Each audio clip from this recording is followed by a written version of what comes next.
Welcome to The Explainer. Today we're diving into a story that's, truly foundational. It's shaped civilizations, it's inspired movements for thousands of years. We're talking about the Epic of Exodus.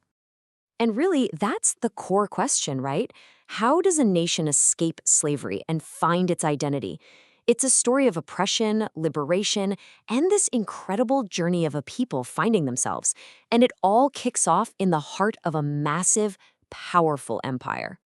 Okay, so our story begins in Egypt. The Israelite people have been enslaved there for generations. But here's the thing, their population is booming. And this growth, it absolutely terrifies the pharaoh. He's paranoid, he's scared of their growing strength. So Pharaoh issues this horrifying decree. It's nothing short of attempted genocide, designed to completely break their spirit and wipe out their future. But even in this absolute darkness, a hero is about to emerge, and from the last place you'd ever expect. Just think about this guy's life story for a second. It's unbelievable. He's born under a death sentence. He gets raised as a prince in the same palace that's enslaving his own people. Then he ends up a fugitive, running for his life out in the desert. And that's where he gets this earth-shattering call from a burning bush. So you have this man, Moses, caught between two completely different worlds, and he's handed this just impossible task. Go back to Egypt, walk right up to Pharaoh, and free your people. So that's exactly what he does. Moses goes back and confronts the most powerful man on the planet. The demand is simple, but so audacious. Let my people go. But Pharaoh, his heart is hardened. He says no. And that refusal sets the stage for a divine showdown that is going to bring the entire empire of Egypt to its knees. And what comes next isn't just a string of bad luck. No way. This is a systematic takedown of Egyptian power. We're talking 10 devastating plagues, and each one is like a direct challenge to the gods of Egypt and to Pharaoh himself. The pressure just keeps building. First, the Nile River turns to blood. Then you have swarms of locusts that just eat everything. Then a darkness so thick you could feel it. And it all leads up to one final, absolutely tragic plague. This is the breaking point. After losing his own son, a devastated Pharaoh finally gives in. He tells the Israelites, just go. But that freedom, it doesn't last long. Almost as soon as they're gone, Pharaoh's grief turns into rage. He changes his mind, gathers his entire army, and starts one last desperate chase. So now picture this. It is an absolutely impossible situation. They're trapped, you've got the giant Red Sea in front of you, and the most powerful army on earth breathing down your neck from behind. It looks like their journey to freedom is over before it even really started. But then, something completely unbelievable happens. The sea, it literally parts. A dry path to freedom opens up right through the middle of the water.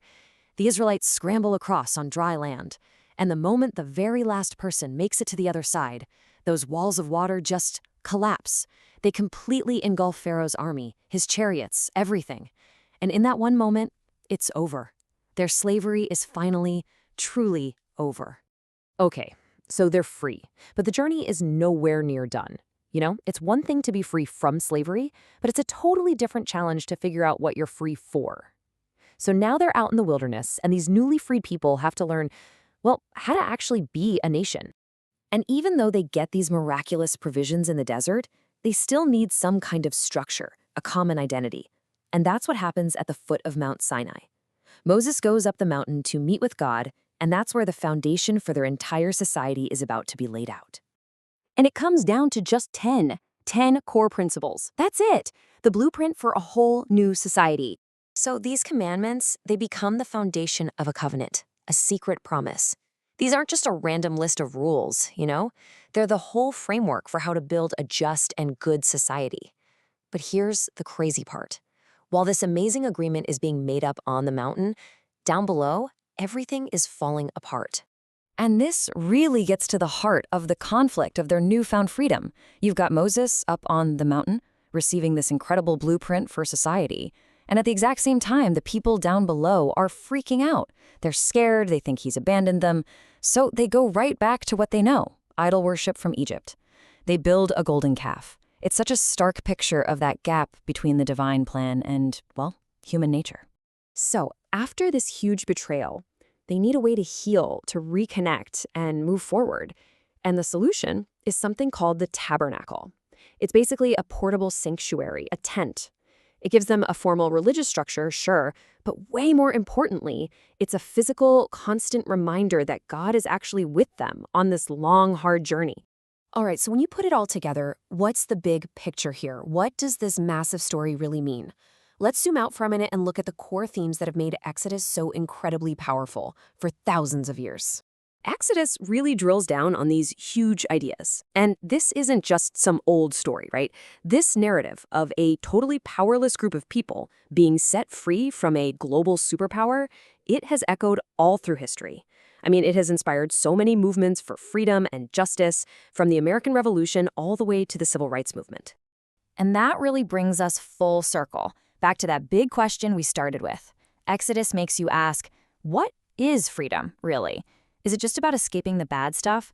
Or is it about the much, much harder challenge of what you build afterward, creating a good society? The story seems to suggest that the real work, the hard part, only begins after the chains come off, and that is definitely something to think about.